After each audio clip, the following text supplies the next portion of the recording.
So, hello everyone, and welcome to this weekly online session that we conduct. Ask AuxEn Anything. And as you know, that this is an online platform where civil structural engineers can interact with us and ask their doubts or queries that they may have related to steel or RCC design concept or any construction site issue or any project that they're facing. So this is the platform to discuss the doubts.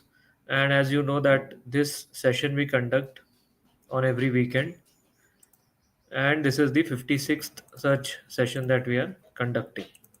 So we'll begin by taking the queries that have been put in the Google form, and then we will take up the queries asked by the live audience.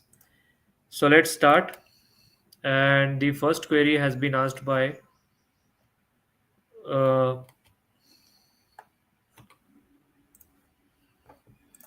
I hope the screen is visible. So this query is from engineer Rakesh Kumar. He's from Delhi and he's a working professional.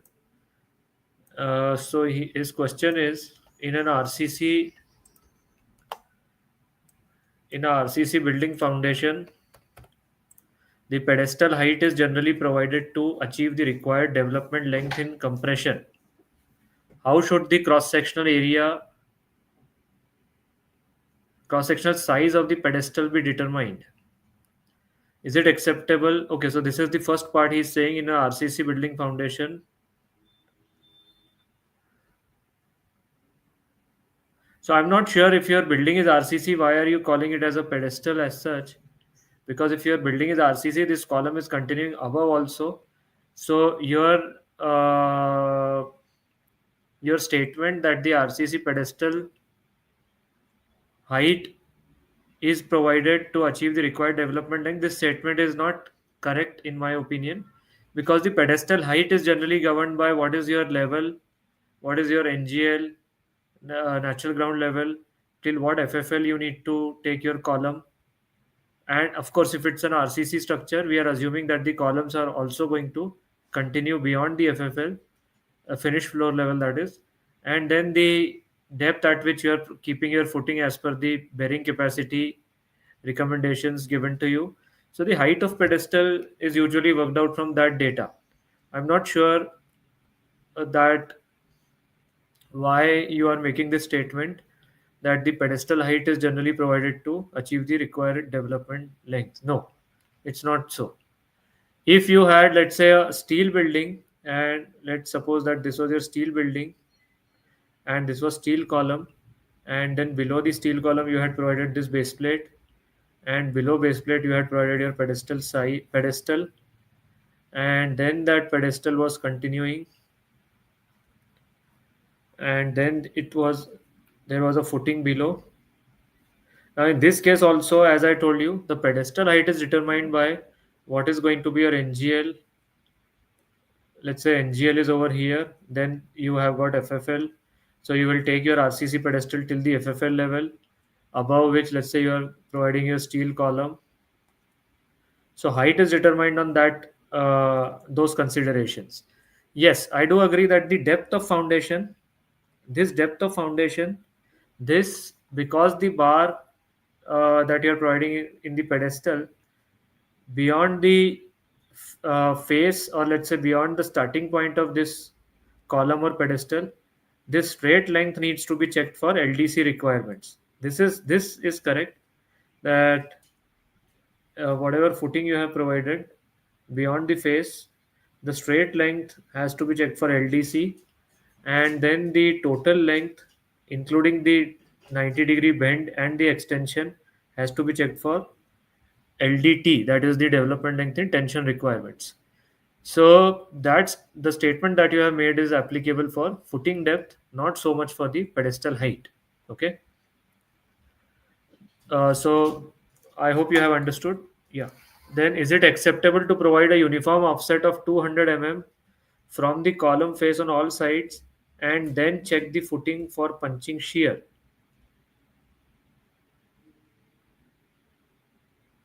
So you are saying, I think he is calling this as the pedestal. Okay, I think what he is saying is, if I am able to understand correctly now, that this is, let's say, this was your column that was continuing, and then he is calling this as the pedestal, I suppose. So this is your column, and then a small starter, let's call it as the base, which we generally take some offset, and then this is the footing. So again, the answer to that is also the same. The LDC requirement shall be checked beyond this. Inside the footing, you should check for LDC. Okay, this flaring up or this extension of the column beyond the face, this we do for the bearing pressure check.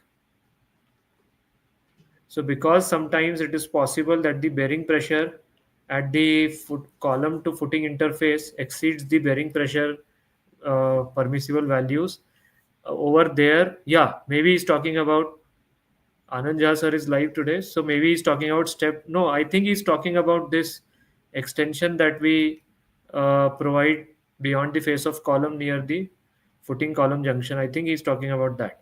This we do for the bearing pressure check, and we get that advantage of A1 upon A2 under root this multiplied by, I think, the bearing pressure value. We are allowed to take this advantage of increased bearing area. I think this he is saying.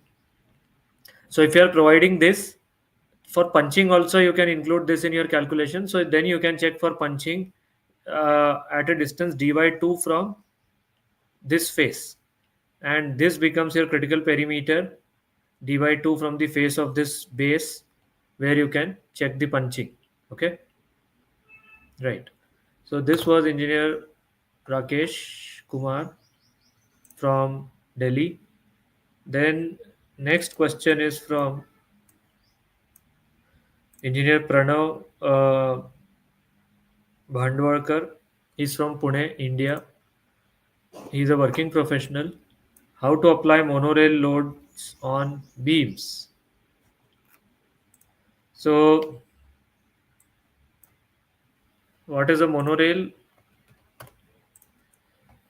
So monorail in, let's say, if I show you the plan view, and this is my column, I'm just showing you a plan view. The monorails are type of uh, let's say cranes, where the crab or the loading hook is hanging from one beam only. And okay, let me try to search for some image and put it over here.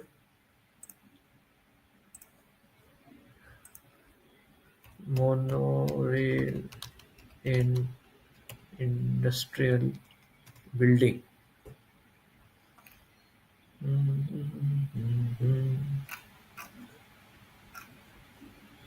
I'm just looking for some good image.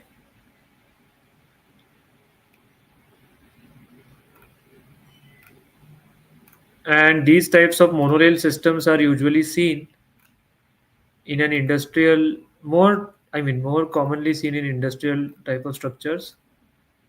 So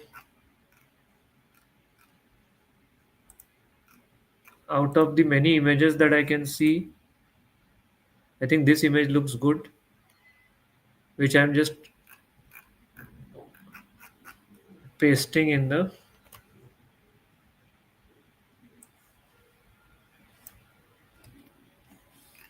yeah. Can you see this image? So this yellow thing that you see is the monorail girder. This yellow thing that you see is the monorail girder, and from this hangs this type of a loading hook, or you call it as the crane. Okay, you call this as a crane, and below the crane arrangement you will have your loading hook. So this crane is able to move in one direction only. There is no so in a gantry, typically what happens, there is a motion in two directions that is possible. While in monorail, let's say you will have a single direction motion along the monorail girder, along the monorail girder. So his query is, and generally what happens that this has to be then attached to your mainframe. Now this mainframe can be steel or in RCC. In this case, if you see, there are RCC beams, and from these RCC beams they have uh, they have made this sort of an arrangement. If you see in this, what I'm highlighting it, if you see, yeah, this arrangement has been made, and they have hung up this type of system. And then on the far beam also you can see a similar arrangement, and in between these the monorail girder is hanging, and below the monorail girder will be your crane. So now the question being asked is how to apply monorail load on beams. So first you need to see that whether you want to design the monorail girder or you want to design your mainframe. Let's say you want to design your mainframe right now. So in this case, assume that your RCC structure is the mainframe, and you want to design this RCC mainframe. So first you need to decide how you are going to do the supporting. For example, over here they have made the support on these two beams, RCC beams, where you see some yellow hanger type system provided, this system over here and this system over here. So first you decide that how the supporting arrangement will be provided to your mainframe. Then accordingly you can do some jugaad work. By jugaad work I mean that, let's say, the maximum load will be transferred to this RCC structure when the crane is right below this. So then you can apply a load with that calculation, and apply a load to this mainframe RCC as a point load. Then again, if your crane is at this location, at location B, then the maximum load transferred to RCC will be at that point. So then you can apply a point load over here. Now whether to apply the point load in the same load case or make different load cases, now that depends on your structural, uh, I would say, judgment. Okay, so you may create different load cases. That, let's say, this is load case 1 when the monorail crane is right below, and then apply the point load over here. Then in load case 2 you may apply load over here. If you don't want to do such things, then maybe in one load case itself you apply all the load points. Of course that will be a conservative approach, but then it saves your effort and time as such. So this is how you can apply the loads when it comes to the monorails. And when you want to design your when you want to design the monorail girder, let's say now you want to design this yellow girder. So yellow girder you can design for two conditions: when your monorail, when the crane is right in the midspan, your girder is subjected to the maximum bending moment. Usually you can assume pin supports or only shear supports at the ends of monorail. So then for that maximum moment, when the crane is in the midspan at the midpoint, you can calculate the bending moment. When the crane is at one of the ends, you will get the maximum shear. So for that shear and for the bending moment that I just explained, you can calculate the section required for monorail. Also check for the deflections, and the deflections have to be within limits, because if there are excessive deflections there will be problem in the crane operation. So these types of design process you can use for designing the mainframe and for designing the monorail. Okay, right. So this was engineer Pranav with his query. Now we come to the next question that has been asked by Mr. Anukul Kumar. He's a working professional from Delhi, and his query is,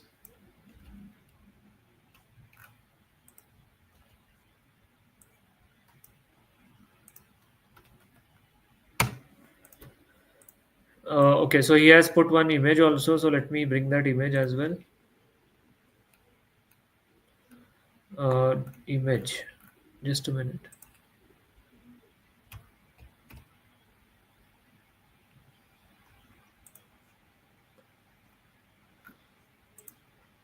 Okay, so this was one of the images,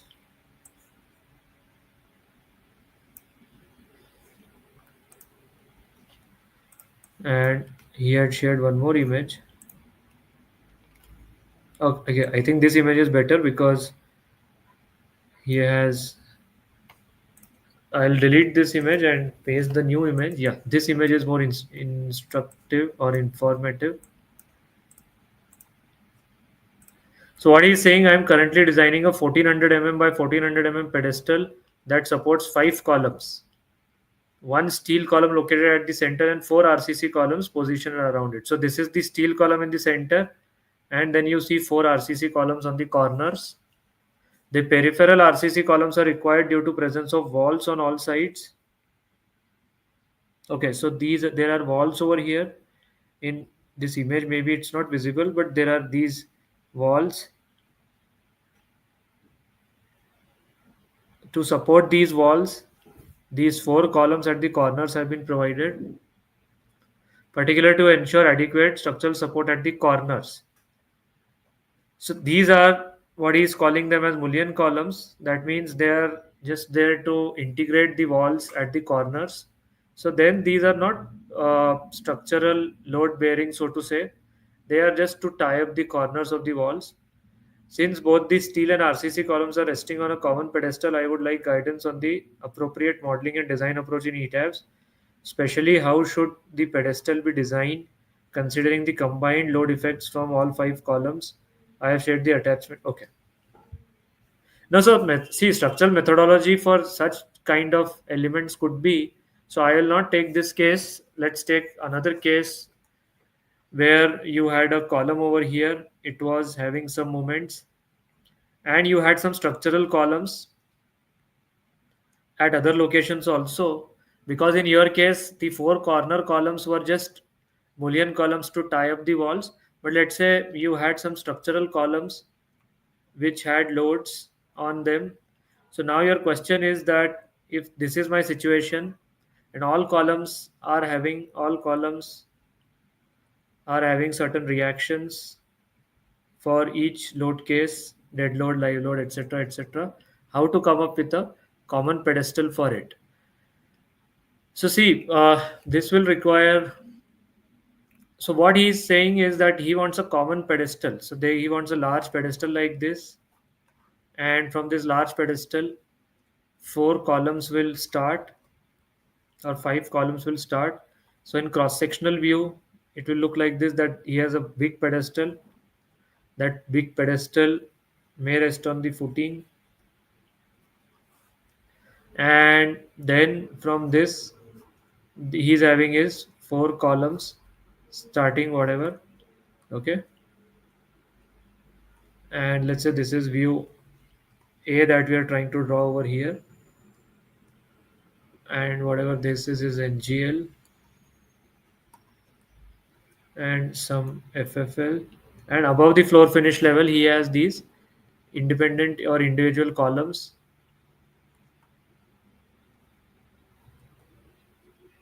and below this he has a common pedestal. So now the design process in ETABS, what you can do, let me think, because I would have done it using some manual calculations. So design process in ETABS, if you want to do it, uh, uh,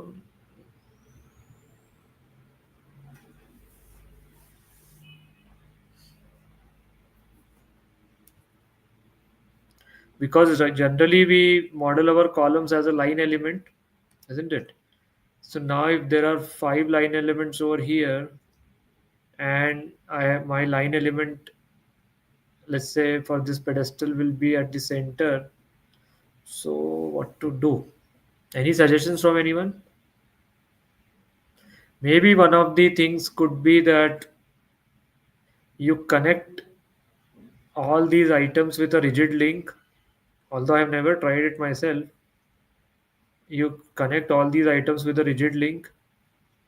Okay, and then Mr. Salman Roj is saying design it as a raft foundation.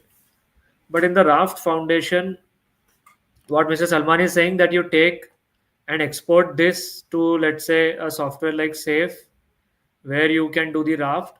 But in the raft he will not be able to get the length effect of the column. Understood? He in the Safe, or when he wants to do it in raft, sorry, when he wants to design it as a raft, let's say, he won't be able to capture the length effect of this column pedestal. You got my point? So designing as a raft may not be a good way to do it, because we want to capture the length effect also. Now personally, how I would have done, I would have done it manually. So I would have checked the, let's say, all the reactions for each of the load cases. So let's say there were dead load, live load, EQ, wind, whatever. So for all of them, about their own axis, I would have found out the reactions first. Okay. Then what I would have done, I'm saying if I was doing a project myself, in such cases, the jugaad work would I would have done would be that I would have, let's say this is column C1, C2, C3, C4, C5. So for all these columns, I would have algebraically summed up, let's say for dead load, I would have algebraically summed up the axial loads. Okay. And then I would have found out the CG of this pedestal with respect to all these load points. After finding out the CG, I would have multiplied, or I would have taken into account the effects of eccentricity, and then I would have found out the moments, additional moments that the pedestal has to take. Yeah. So this I would have done for each load case, and then combined it in the load combination. And once I have the effects of load combination, I would have designed this pedestal as a column using, let's say, your manual calculations that you do. If you're using the IS code, maybe using the SP16 procedure, column interaction procedure you would have used. But now you want to do it in ETABS. So yes, please, any suggestions? Mr. Salman is suggesting to go for a slab beam type foundation. No, no. See, the problem is that he won't be able to capture the length effect of this pedestal. He also wants to capture the length effect. Okay, height. Because if this column is, let's say, becoming slender, he wants to be able to accurately capture the slenderness ratio effects also in his pedestal design. That is what he wants. So then I think my suggestion to you, Mr. Anukul, would be that you connect these by some rigid links. So you have four line models. So I'm showing you the plan view. Have four line elements like this. Okay. All these will be line elements. Then this is your, let's say, this green is your pedestal, below pedestal line element, and you connect these all by rigid links. There is a rigid link option in ETABS. So connect them by rigid links. And once you connect it by rigid links, I think, although I'm not sure, but I think it will be able to capture the eccentricities, and it will be adequately able to then transfer the loads to this green line element, which then you will be able to design. So in ETABS elevation, if you see, it will look like this, that let's say this is the base, and this is, let's say, story one, and then you had your above columns. I'm showing only maybe two columns for clarity, and here are your rigid links that you have connected. At this level you connect them by rigid links. So I think then it will adequately transfer the loads, and you will get the desired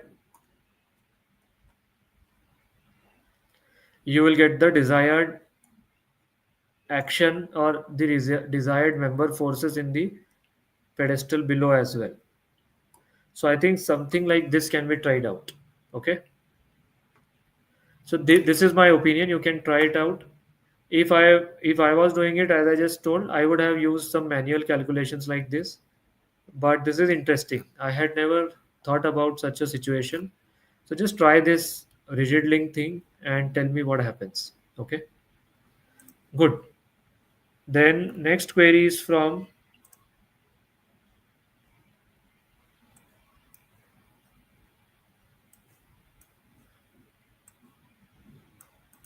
engineer Rishabh Thakre.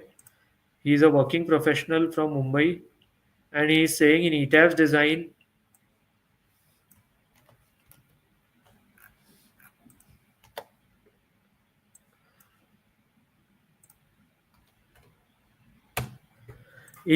the design of column, the design report MU2 and MU3 does not match as per analysis, and as many whereas many times it does not take proper consideration of slenderness ratio.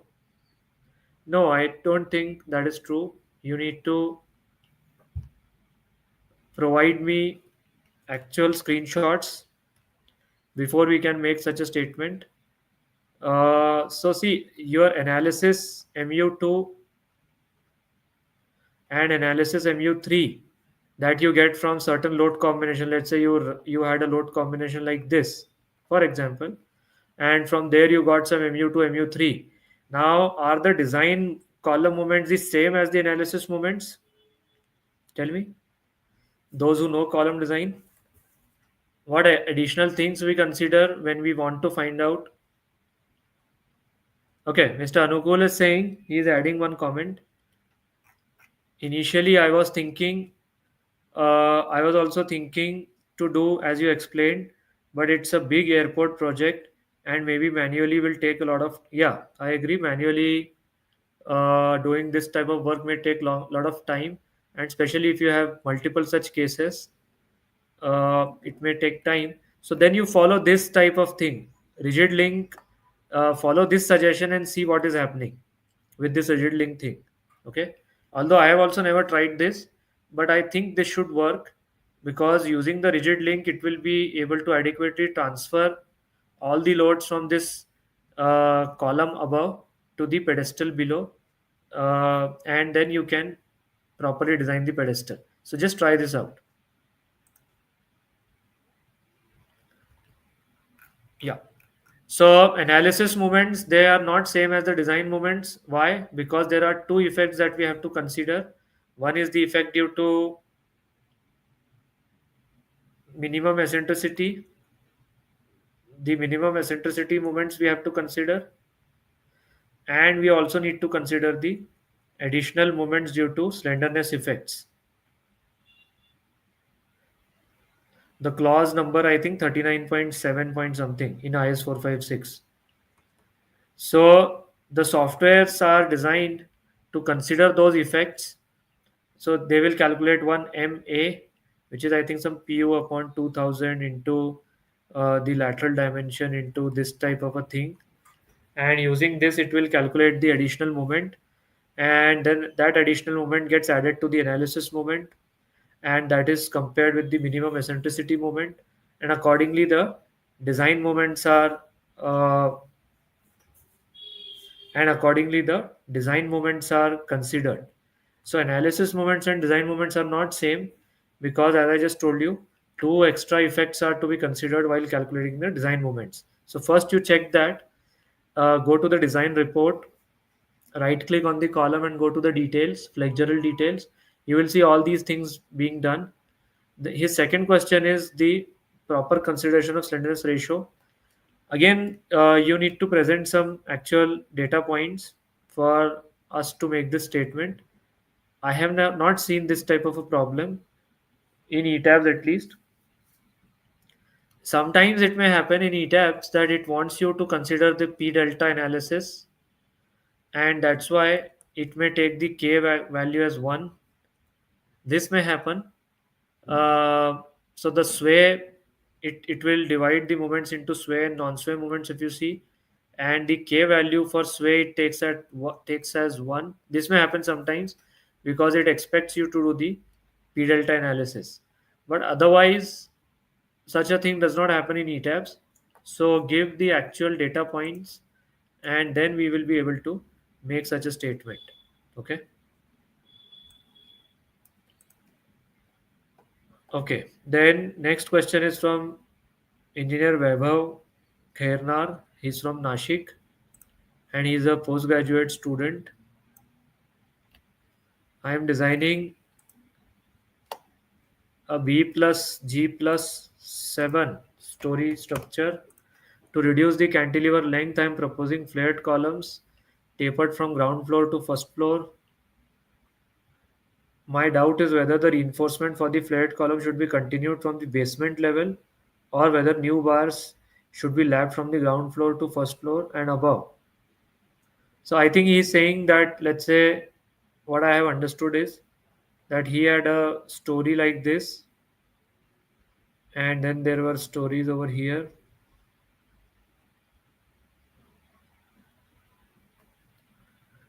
and then he has a column, if I am understanding correctly.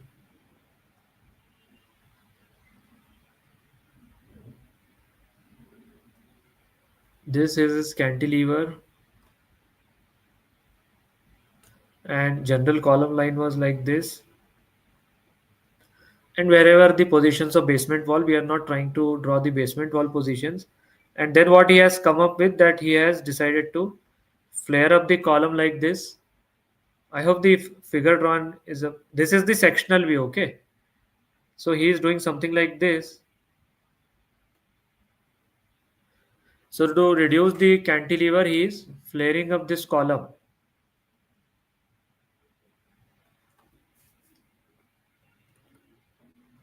So his question is that this reinforcement that he wants to provide in the flare up, should it be continued? And let's say this was the basement level.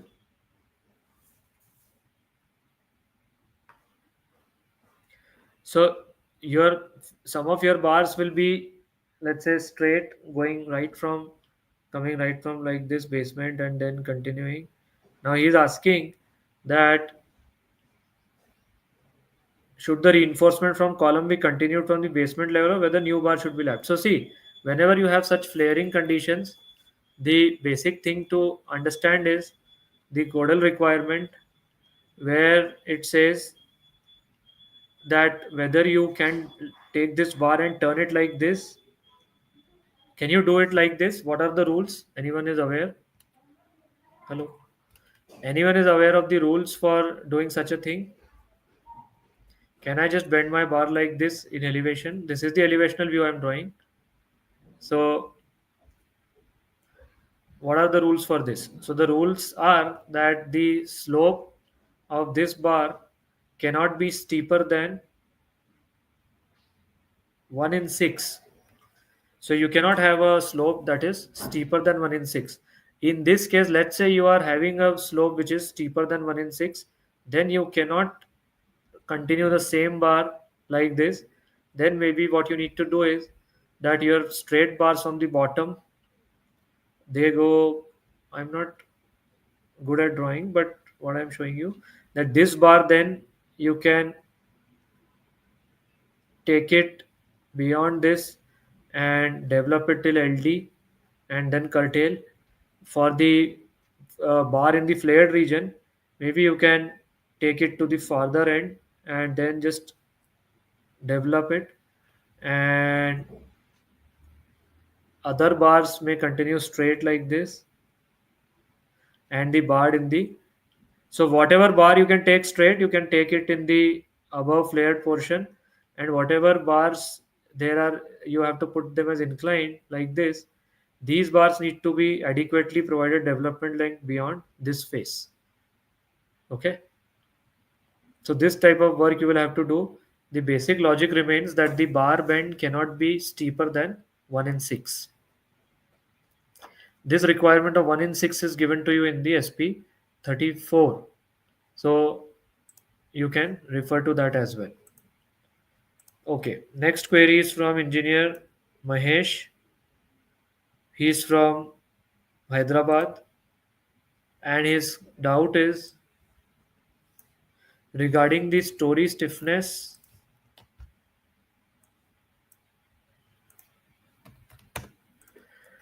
How to increase the story stiffness nowadays to fulfill the double heights and clauses 5.5.1 in tall codes shall not exceed 0.9 and non-structural elements in tall code.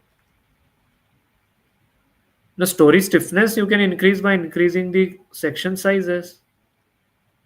Increasing the section sizes will help you to increase the story stiffness. So if you are having a double height, it calls more.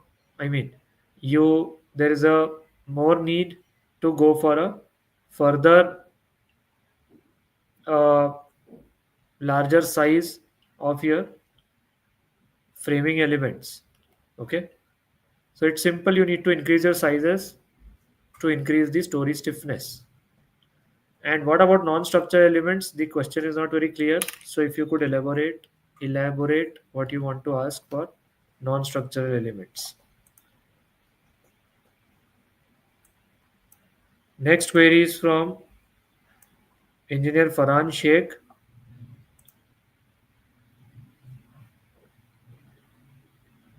I just wanted to know, he's from Indore and he's a graduate student.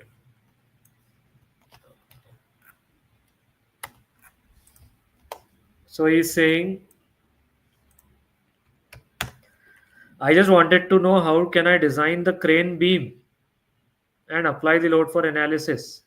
Right now I'm pursuing your STC 11 course. Yeah, in this course we have not covered the crane beams. We have covered it in our PEV course in detail, uh, where we have taken up the crane beam design. So right now to explain the entire process is not possible. But what I will suggest you is you read any steel design book. Maybe you can read which book gives good uh, knowledge of crane beam design. Any suggestions? Hello. Any suggestions from our live audience? Which book gives good discussion on crane beam design? So basically, you want two things over here. You want to have the moving load analysis done. Okay. From moving load analysis, you will be able to get the maximum bending moments in the beam and the maximum shear in the beam. Which beam? The crane beam. Then for this crane beam, you need to Anand Jha sir is saying book by Professor Arya Ajmani gives.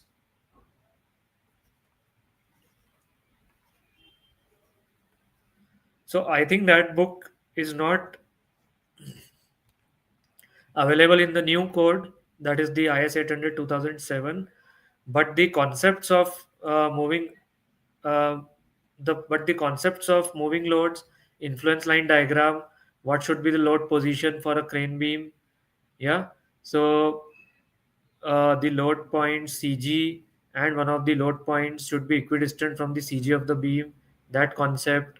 Or for maximum shear, one load point should be right above the support, and like this will give you maximum shear. So all those things will be very well explained in the books. So you could refer to this book, and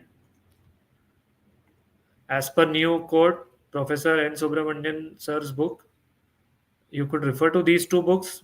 First go through it, and then if you have some specific queries we can discuss.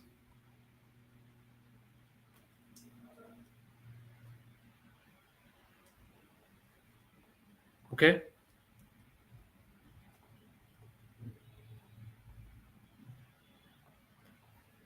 Main thing is the effects, that is the load positions from which you get the maximum bending moment and maximum shear forces, and then the design or the size calculation is the same that we do for normal sections. Okay, then the next query is from, okay, so there are These are the queries asked on the Google form. Now we take up the queries from the live audience. So if there are any live queries, uh, live queries means queries from the comments. Let's see what are the queries asked on the live comments.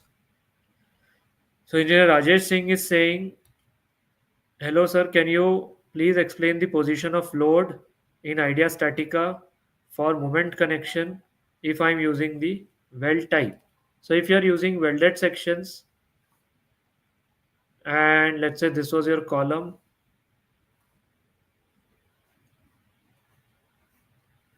and this was your beam, I'm showing you a front elevation. Okay, and this was the connection where you wanted to make it, and suppose you were doing it as welded. So first you see that whether the beam node point is here or not. Generally what will happen is that if you have not shifted your beam in x direction, and if you have kept the ex as 0 in idea static I'm talking about, so the local axis x is like this for members. So if for this beam you have kept the x as 0, that means this point of attachment is over here, right? So if you apply the load without doing any adjustment, actually the load is getting applied at this point. But what do you want? You want your load should be applied at this point, isn't it? At the face. So if you have kept your ex as 0, then you need to give in the load position this much distance. Let's call this distance as A. So in the load position, you give the distance A. Understood? Another approach could be that if you have already shifted your beam in this manner, where the Ex, you have given it equal to this dimension, let's call this distance as X. So if you have already shifted your beam by this X distance, that means now the beam point, starting point is over here. In that case, you take the load position, and in this case no load position distance needs to be given.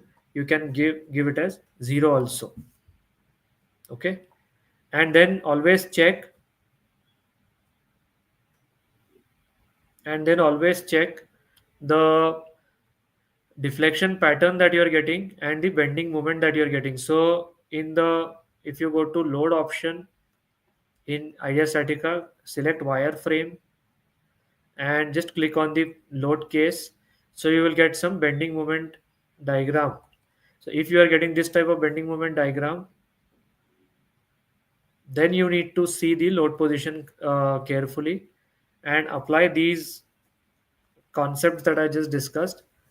If you want further information, in our idea statica connection course we have discussed this. I think you have already joined that course, so you will get more information in the course over there. Or in fact, even if you go to the idea statica website, over there also these load positions have been clearly explained.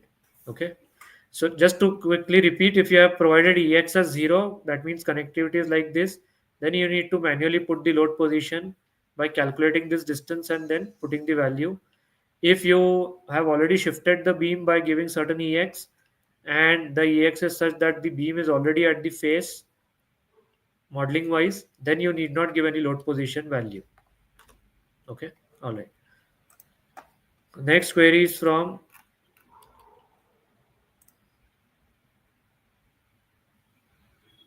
Mr. Mahesh. We have restrictions in both length and width.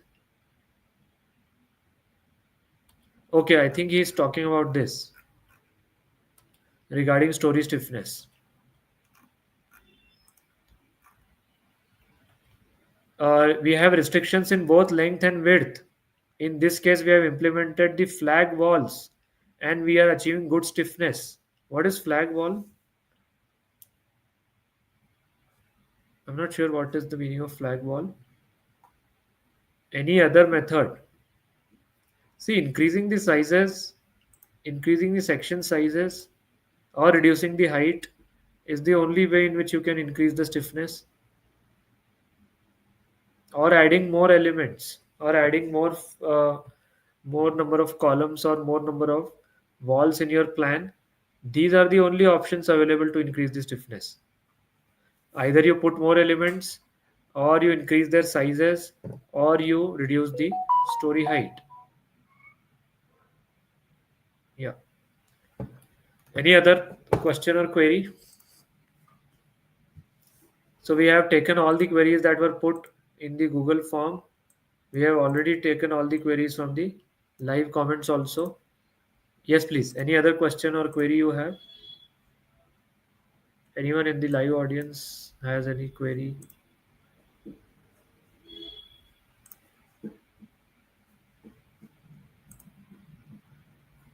Mr. Chetan is saying, I want to do the flat slab design course.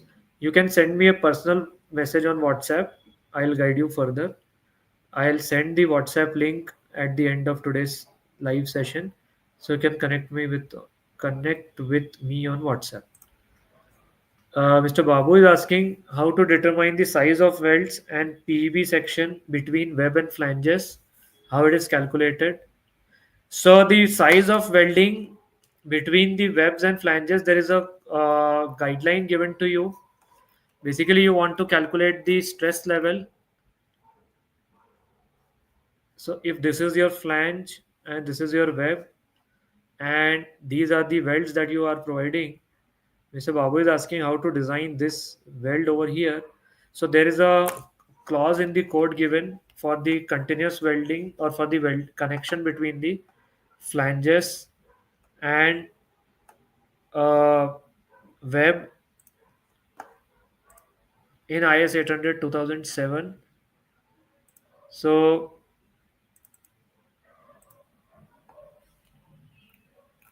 let me see if I can quickly get it. I think it is in the chapter 10 on connections, or maybe in plate girder. Somewhere they have given this clause for welding between flanges and webs. So there is a calculation given to you.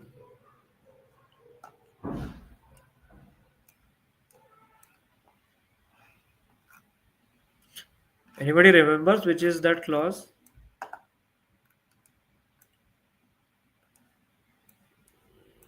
Connection between flanges and webs. I'm just looking for that clause. If we quickly get it, I'll share it. Otherwise, I will search it later and inform.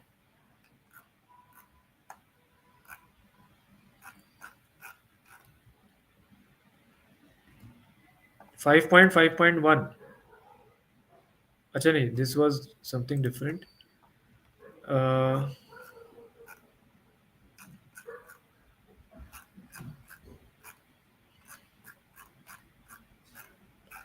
I'm not able to get the clause number right now.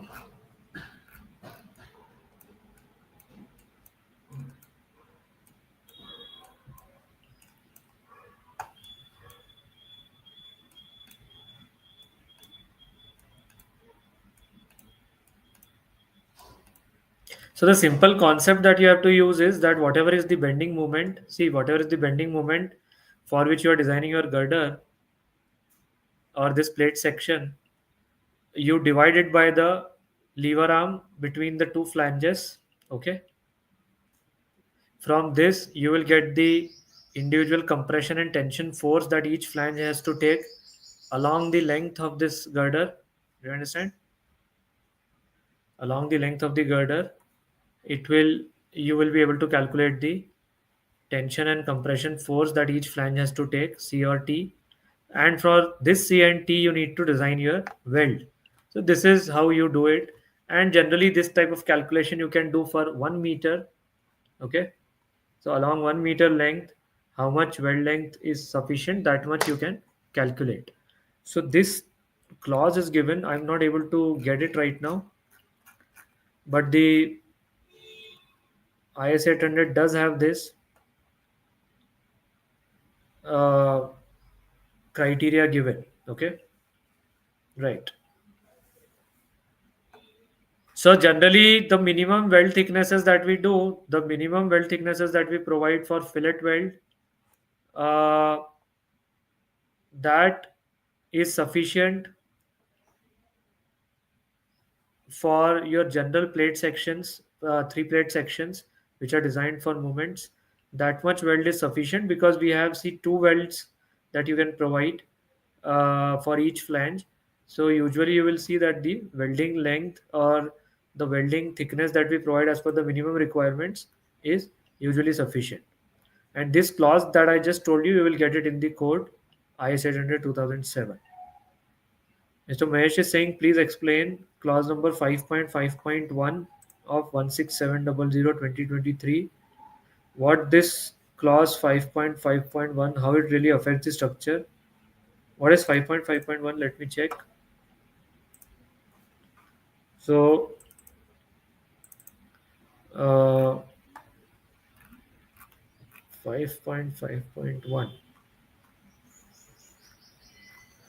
I'm just opening the code in the background.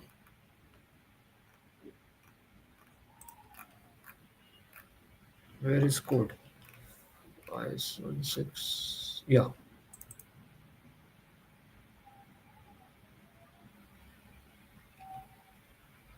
So 5.5.1.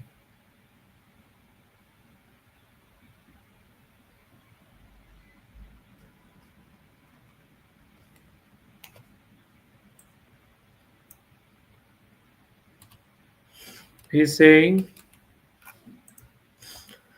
this is the clause 5.5.1.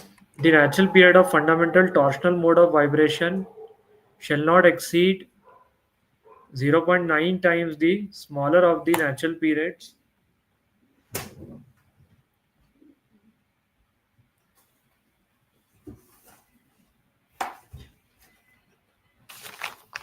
I have the code printout also with me. So let me just see over here.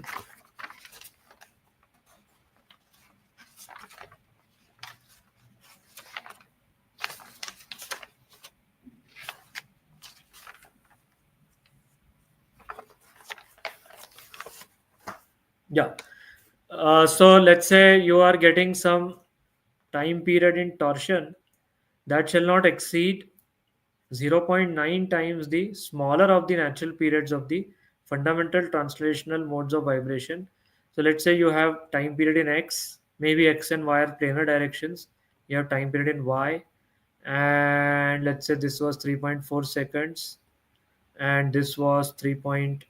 Let's say this was 2.5 seconds. Fundamental time period where the maximum mass participation is there.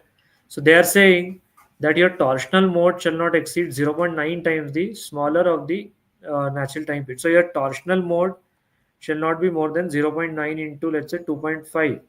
So 0.9 into 2.5, maybe 2.25. So your torsional mode shall not be more than 2.25. This is the clause. Why they are saying it is that not only your, so what they want is that for good configuration, not only your fundamental modes, not only your fundamental modes shall be the dominant modes, but also there shall be a separation between the torsional mode and the translational modes. So that separation they want is at least 10% separation. Why this 10% separation they want?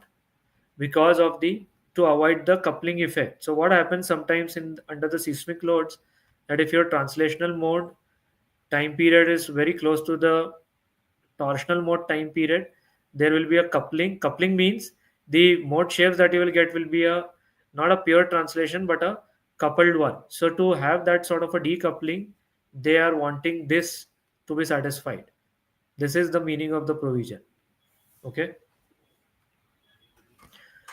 How does it really affect the structure? So as I told you, you want for good configuration to have a decoupling between the torsional and translational modes, and that's why at least 10% separation in terms of time period values is asked by the code over here. Mr. Manish Kumawat is asking, can I switch from site engineer to structure engineer and how to clear the fundamentals of structural analysis. Maybe you can start by reading some books. Read some books. Okay. Your basic books that you read in engineering second year, third year, fourth year. Read those books mainly for design, RCC, steel, etc. And if you want to make the switch, you join some design office, work for 3 4 years, and then you will, or let's say work for 1 to 2 years, and then you will be able to understand what is happening in terms of design and what happens in a design office. Those sort of things you will be able to understand. Since you have already worked in on the site, you have a sense of, uh, let's say you have a sense of how the structure looks, or to put it in other terms, how the structural detailing or reinforcement detailing, or in case of steel, how the steel sections look on site, what is the general proportioning followed on site. Those things you already know because you have seen them actually happening on site. Now you just want to have this knowledge that whatever you saw on site, what was the structural reason or logic behind it. So in fact, for you, because you have worked on site, it will be easy for you to make this switch. And you can do it by first reading the you can start reading some, as I told you, RCC steel design books. Join some design office. If you cannot at the moment, let's say, leave your job and take a salary cut, then you just work as a freelance part time, maybe after your main work is finished of site engineer. Maybe in the evenings or early mornings you can go somewhere and get associated with them, sit in their office, try to learn what's happening. So these types of things you could do. Okay. Mr. Raghu is saying do a course on the analysis and design of minor bridges, culverts, and steel bridges. For steel bridges, already we have done a course on steel pedestrian bridges. For minor bridges, culverts, maybe we will try to come up with something in future. How to create rigid links in ETABS? There is this option of links in ETABS. Let me check. What is the purpose of development length? Mr. Dhruv Jyoti Ray is asking. Development length, if you want your bar to be stressed and your bar to be able to take stress, what you need to do is that you need to ensure that adequate bond is created. If that bond is absent, what will happen? That there will be slippage in the bar, and if there is a slippage in the bar, the composite action that you are assuming, when we do RCC, we assume composite action between steel and concrete, that reinforcement in concrete, that composite action is lost because the bar was not having the adequate development length. So to be able to realize the full bar stress, or to able to ensure that the bar is able to be stressed to its yield stress Fy levels without any slippages, you want to have the adequate development length provided, especially at I mean at every point of your cross section, or at every point along the length, you need that adequate development lengths have to be provided. Otherwise, the bar will not develop its desired yield stress. Now, where are these development lengths important? So, development lengths are important where you are going to, let's say, terminate the bar. One of such locations is, let's say, the top bar at the supports. Top bar is in tension. Now, if I just left the bar and terminated the bar over here, what will happen? That at this section,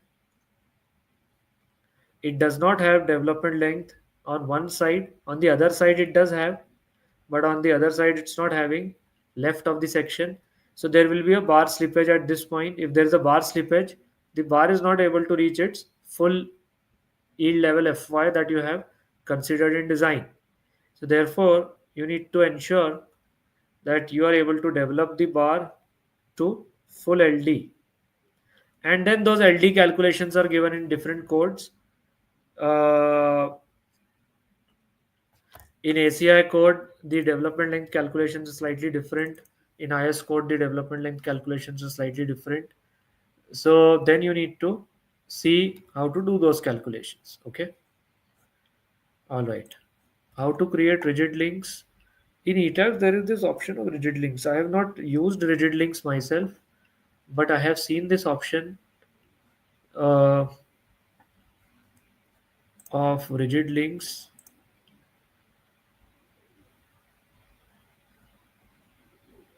Has anyone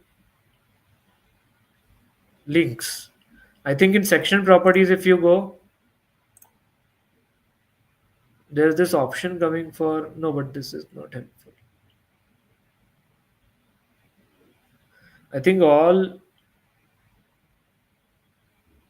you can go to the link property data, and then you can fix all the uh, and then you can fix all the degrees of freedom. I think then it will work as a rigid link. Just hold on, I'll be back.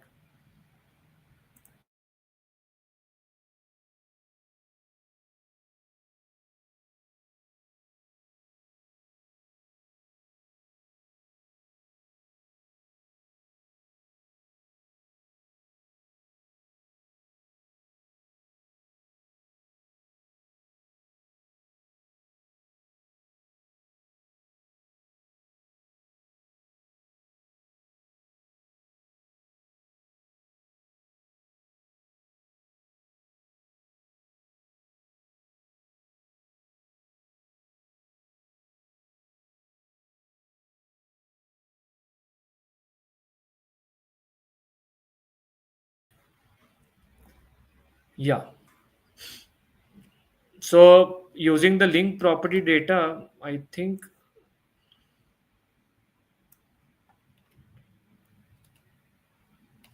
this is the screenshot I have taken from ETAB just now. I guess you need to fix all the degrees of freedom, and then it will behave as a rigid link. Just try it out. Although I have also not done a rigid link thing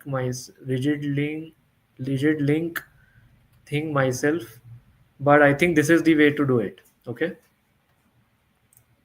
All right.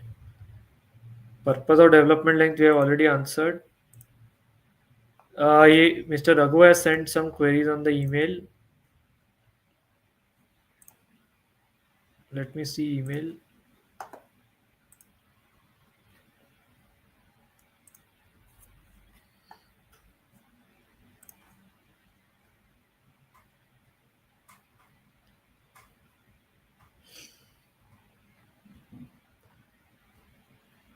Mm,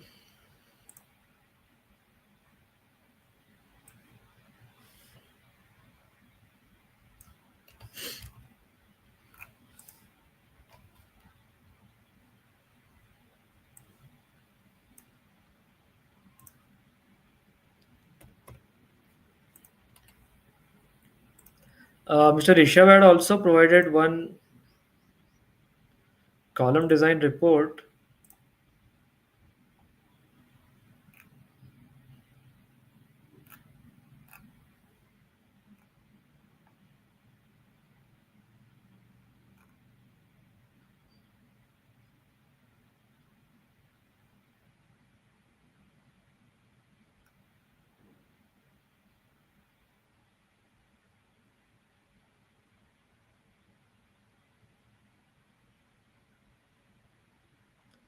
But this is not full. Mr. Rishabh, you provide the flexural details. Go to flexural details and then provide that input. Okay. Yeah. Okay. These are the list of queries by Mr. Raghu. He's asking why do many engineers neglect the dead load of underground Water tanks in load combinations. I don't know why they ignore. How can I tell? Maybe they are just trying to make a common. I mean, they are just trying to consider have that situation where there is a tank uplift in the water tank, underground tank, due to the water table, and for that they want that the dead load should not, because dead load is going to resist the uplift. So I think to be on the conservative side there, ignoring the dead loads, but otherwise I don't know why they ignore. Can you explain the dynamic pressure calculation for retaining walls and how to assign it in ETAPS? So I think for that you need to refer to IS 1893 part 4, I think. Is it? The old IS 1893 I'm talking about. Which part takes care of the retaining earth pressure, dynamic pressure calculations for retaining walls? I think part 4 or part 5 or some part covers it up. So I have never studied that part.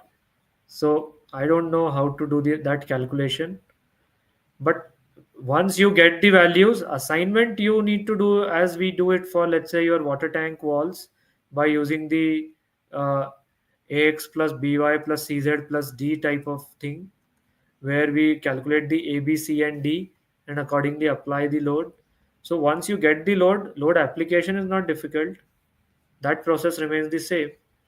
But the load calculation part, I don't know because I have not studied the specific IS 1893 for it. Then Mr. Raghu is asking if the gross safe bearing capacity is not provided in the geotech report, can we use the Bowell's equation to determine it for spring stiffness calculation for the raft? I have not used Bowell's equation, so again, unable to answer this question. Uh, Unable to answer. Can net SBC be used for calculating springs in raft foundation modeling? So see, for I have already told this that whatever k value you want to calculate, that k value is always iterative. So you may start with any k, whatever k you want to take, but then it has to be always adjusted as per the actual bearing pressure and the actual settlement that you are getting. So that iteration always needs to be done. So your starting point may be, let's say, net SBC or gross SBC, but then after iteration, you have to keep on iterating till the convergence is achieved between the assumed bearing pressure and the settlement in finding out the K. So I think it will be immaterial whatever your starting point in that K calculation is. These are this is my opinion.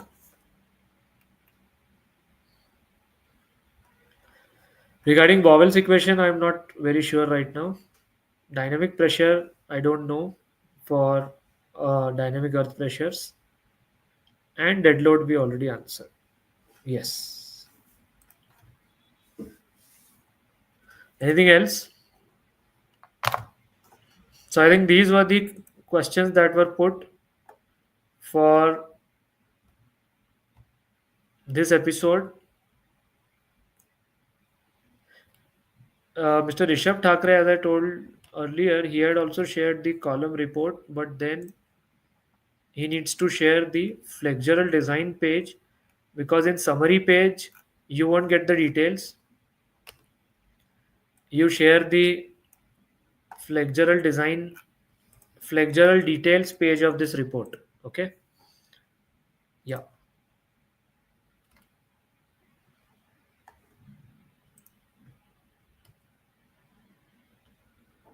What else? Okay, so these were the queries for this week's episode.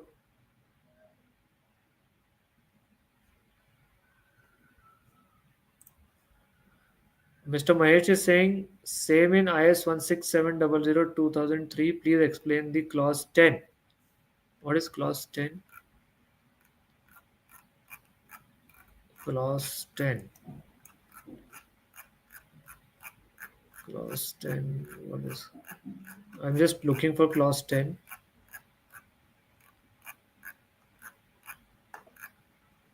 Recommendations for non-structural elements. Yeah, so these are the recommendations given, that how you need to fix up the non-structural elements, and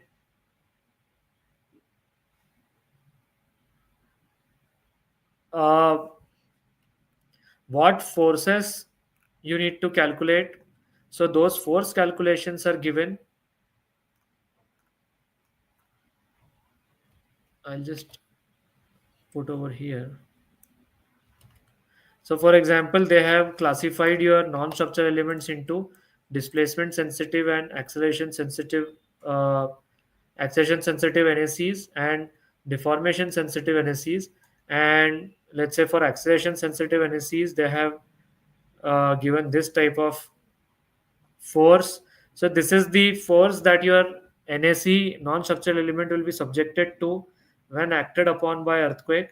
So then you need to ensure that suitable fixing is has been provided to these NAC. So for example, this was some NAC resting on your floor.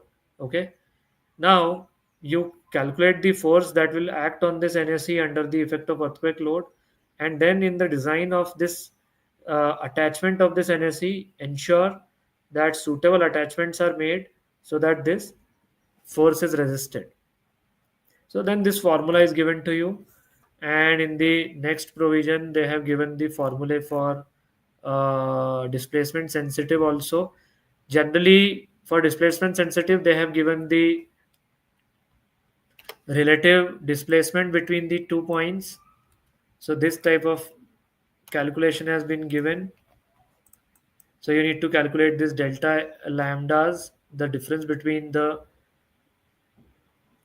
uh, deflections of two ends, and then accordingly you will have to ensure that the NSE, that is the non-structural element, is able to accommodate this much deflection. So this chapter 10 is about the non-structural elements and their attachment to your main structure, because in most of the earthquakes what has been observed in the past, that the failure happens due to the non-structural elements collapsing, or the non-structural element collapsing on some people or persons. This is not applicable for the walls of my one structure, don't get confused.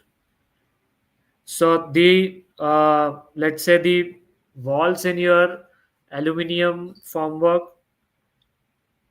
where which are not structural walls, they are not talking about those walls in clause 10. This clause 10 is mainly for those items, like let's say you had a big cabinet, or you had a big storage. Okay, big storage almirah, let's say. Okay, and that almirah you had provided in your on your in your bedroom. Now your overall structure might be strong and safe against the earthquake, but that almirah may collapse on your head and you may die. So that attachment they are talking about. What you are asking about is the in continuous aluminum shuttering type of systems, where some walls are designated as the part of lateral load resisting systems and some are just non-structural walls. So this chapter 10 or this section 10 is not concerning with those situations over here.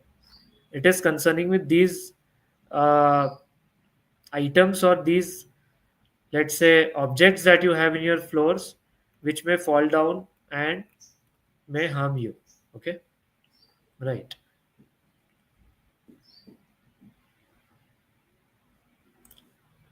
So these were the queries that were put in this episode. I think we have come to the end of the queries. So that's all for this session.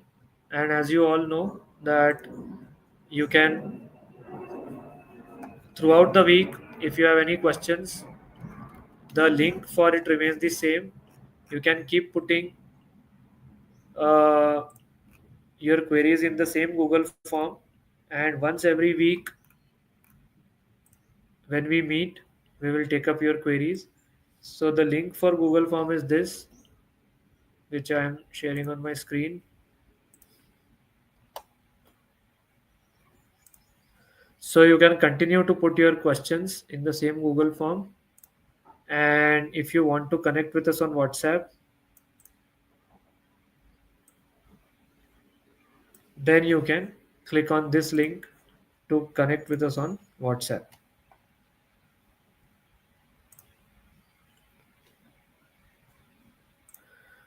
Yeah, so this is the link to connect with us on WhatsApp, and this is the link for the Google form where you can put your queries throughout the week. Mr. Raghu is asking, the small beams connected to the shear walls aren't passing the checks even after increasing their depth. How can we resolve this? Generally, those fail in shear. So see if those beams are getting designed for ductile shear, because if they are getting for ductile shear, designed for ductile shear, the chances are that because of small spans, their moments due to the capacity shear calculations, I mean, sorry, the shear that gets calculated due to the capacity based principles of design are very high, and therefore those small beams don't pass the checks.